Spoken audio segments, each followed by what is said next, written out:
everyone. So I'm back. Forgive me, I had 3 weeks in bed. I really got very sick. My blood pressure dropped.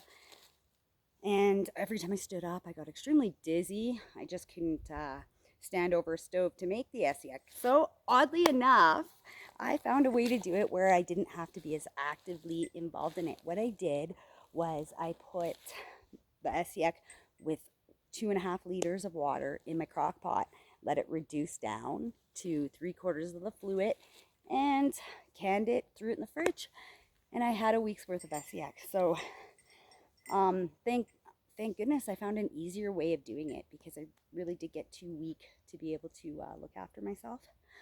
Now I'm back. I'm up. I also took more SEX, and I haven't had the time to do the research. I just haven't felt well enough to do the research. I shouldn't say the time.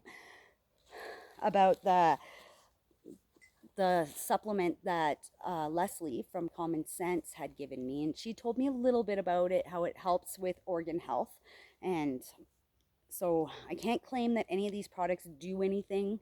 All I can say is this is what I experienced, and show you what I'm experiencing. You can judge for yourself. I find it funny, when I first got diagnosed with the second round of cancer, I had said right from the beginning, no chemotherapy, because my story was I suffered so much and long term from the first rounds and the first cancer treatments. I live in pain.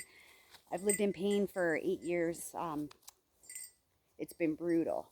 And so I was scared of the quality of life I'd be left with after. And so they said, they offered me hormone therapy, no chemotherapy. And I said I'd try it.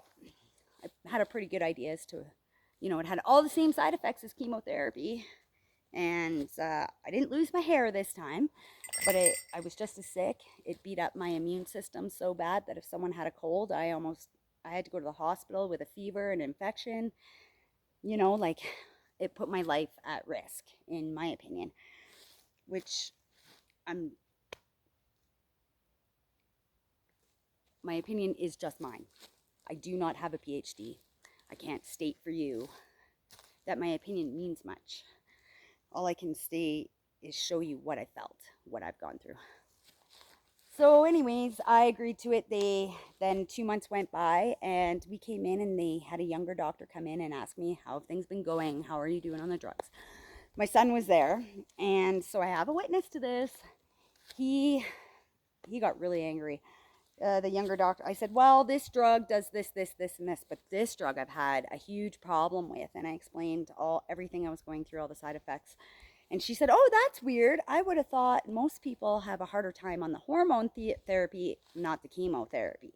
So they snuck a chemo drug into the treatment plan that I was on. Are you kidding me right now? My wishes were extremely no chemotherapy. And there I was, so sick. My life was miserable. I was in a bed. I made it very clear that, you guys say that I'm terminally ill. Well, I want quality over quantity.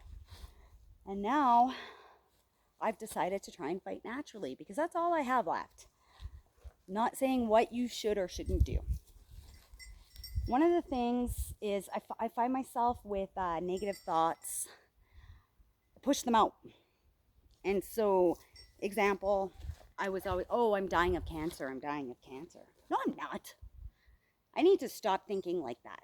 I'm not dying of cancer. I'm living with cancer is what I'm doing. Here I am up on a mountain. I had 3 weeks in bed. I'm on a mountain right now. Are you kidding me? This is heart, mind, and soul.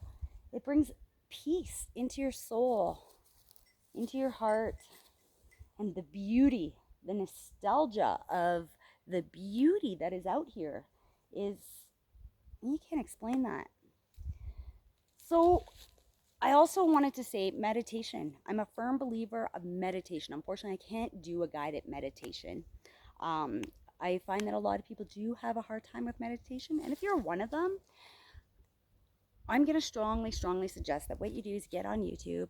Maybe I'll be able to find a nice video that I think works well, and find guided meditation. What you'll find is, if you listen to a guided meditation and see that through, it puts, if you can visualize with the voice and follow the voice, it teaches you how to meditate. The other one is stretching. You have to keep your muscles and body going. 3 weeks in bed, everything atrophies. So it gets really hard to get going again, you know. The first bit was I walked from the couch in the living room to the bathroom all by myself. You know, like that's not easy to do when you've had 3 weeks, a week and a half, 2 weeks, 3 weeks in bed. So that's the first step. And then you just keep going. As your body gets stronger, you work with it. Stay on top of your vitamins, your minerals, your SEAC, and what you eat. What you eat has everything to do with it. Cancer grows on sugar. I'm sure everybody has heard that cancer grows on sugar. Well, it does. So I've changed my diet. I put anything that is unnatural sugar, I'm doing my very, very best not to put in my mouth. Now, I'm not going to lie, cheat a little bit. Who can't give up a little bit of chocolate? Come on. Realistically, chocolate. I'm really hoping that you stay with me and we figure out, maybe unlock some things. The other thing that I had changed is I had a medicine woman come and see me. So that's another thing you can look at. Her name is Joanne. She's a lovely lady. And she came into my home and we worked on cleansing the spirit, the soul, the body, and ridding it of the negativity and the stress that goes along with, I mean, I'm like everybody else. I have my moments of pity for myself. And the thing is I can't make a home there. I can't let that manifest in my head and keep in my head. I hope that this helps somebody to stand back up and get more time. That's all I'm trying to do, and I hope somebody comes along with me on this journey. Thank you, everybody.